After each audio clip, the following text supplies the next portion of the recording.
Baik, selamat malam. Terima kasih atas waktu dan kesempatan yang diberikan kepada kami.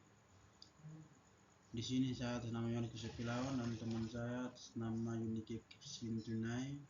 Kami di sini akan menjelaskan tentang pasca panen kopi dari penanganan buah kopi ceri sampai menjadi kopi roasting. Dan di sini saya akan memberikan kepada pemateri yaitu Yunike untuk menjelaskan setiap apa yang dia jelaskan.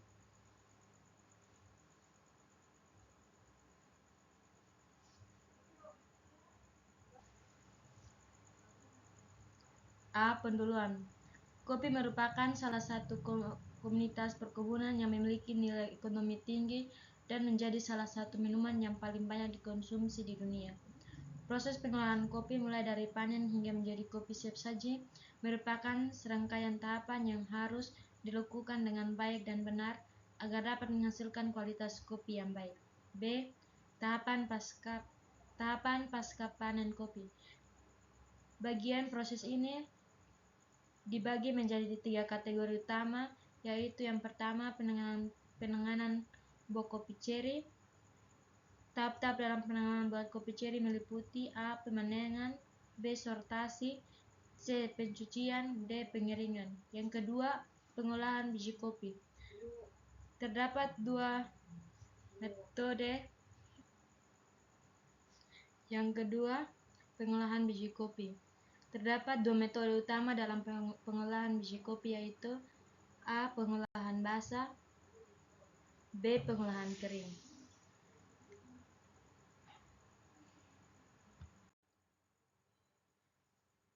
Yang ketiga, proses roasting. Terdapat beberapa jenis roasting antara lain A. Letting roasting. Proses roasting pada suhu rendah dengan waktu yang lebih singkat menghasilkan kopi dengan cita rasa lebih terang dan asam. B. Medium roasting. Proses roasting pada suhu sedang dengan waktu yang lebih lama menghasilkan kopi dengan cita rasa yang seimbang antara asam dan pahit. C. Dark roasting.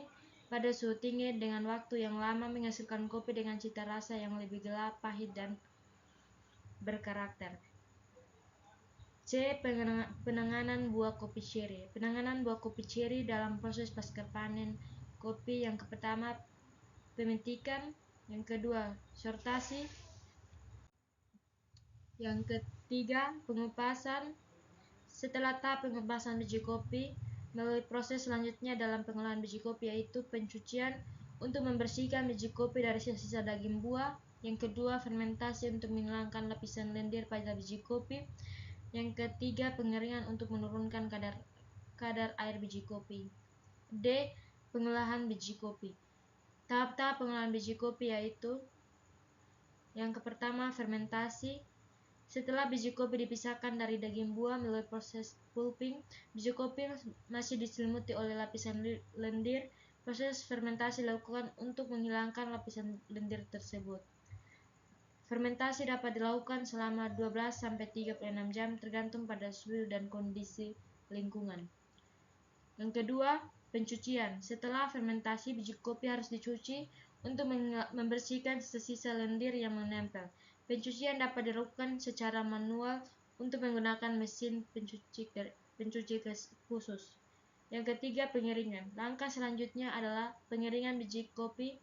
Pengeringan bertujuan untuk menurunkan kadar air biji kopi hingga mencapai 11-12%. Pengeringan dapat dilakukan dengan sinar matahari atau mesin pengering. Yang keempat, pengupasan kulit tanduk. Setelah pengeringan biji kopi, selanjutnya dilepaskan dari kulit tanduk. Proses ini menghasilkan biji kopi yang siap untuk disortasi. Yang kelima, penyortiran biji kopi. Biji kopi disortasi berdasarkan ukuran, bentuk, dan kulit. Biji kopi yang cacat atau tidak sesuai dengan standar akan dipisahkan. Proses sortasi ini penting untuk memastikan kualitas akhir kopi yang dipasarkan. Jadi secara keseluruhan, tahap-tahap pengolahan biji kopi setelah pemetikan, sortasi, dan pulping adalah fermentasi, pencucian, pengeringan, pengupasan kulit tanduk, dan penyortiran biji kopi hijau. biji kopi setelah tahap ini memiliki peran penting untuk mempertahankan dan meningkatkan kualitas biji kopi.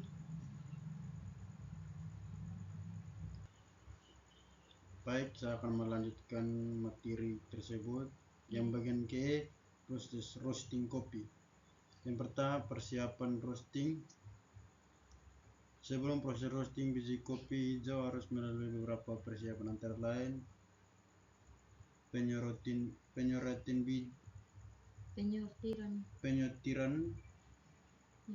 biji kopi hijau, disortir berdasarkan ukuran, bentuk, dan kualitas. Yang kedua, tahapan roasting. Proses roasting terdiri dari beberapa tahap, yaitu awal atau yoling. Biji kopi berubah warna menjadi kuning. Biji kopi mulai mengeluarkan suara retakan pertama, menandakan proses karamelisasi. Yang ketiga, pentegahan. Biji kopi terus berubah warna menjadi lebih gelap. Yang ketiga, sekokret. Biji kopi mengeluarkan suara retakan kedua, menandakan proses pirolisis. Yang kelima, pendinginan. Biji kopi didinginkan untuk menghentikan proses roasting. Jenis-jenis roasting kopi berdasarkan tingkat kematangan. Terdapat 3 jenis roasting kopi, yaitu warna biji kopi coklat terang, rasa asam dan sedikit manis, cocok untuk metode penyaluran seperti Pour Fight dan Chemex. Yang medium roast, warna biji kopi coklat sedang, rasa lebih seimbang antara asam, manis, dan pahit, cocok untuk berbagai metode penyaluran.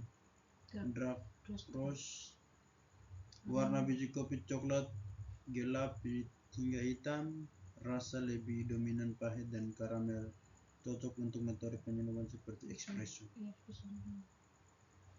Yang kesimpulan, proses pasca panen kopi adalah tahapan kritis yang sangat mempengaruhi kualitas akhir kopi. Terhadap 3 tahap utama dalam proses pasca panen kopi yang saling terkait namun berbeda: penanggahan buah kopi ceri, pengolahan biji kopi, dan proses roasting. Setiap tahap memiliki peran penting. Penanggahan buah kopi ceri mempengaruhi kualitas awal biji kopi. Pengolahan biji kopi menentukan karakteristik dan cita rasa dasar. Proses roasting mengembangkan profil rasa akhir kopi. Ketelitian dan konsistensi dalam setiap tahap sangat penting untuk menghasilkan kopi berkualitas tinggi. Pemahaman mendalam tentang setiap tahap pasca panen memungkinkan produsen kopi untuk mengoptimalkan kualitas produk akhir mereka. Baik, ini sekian dari materi kami. Sekian dan terima kasih.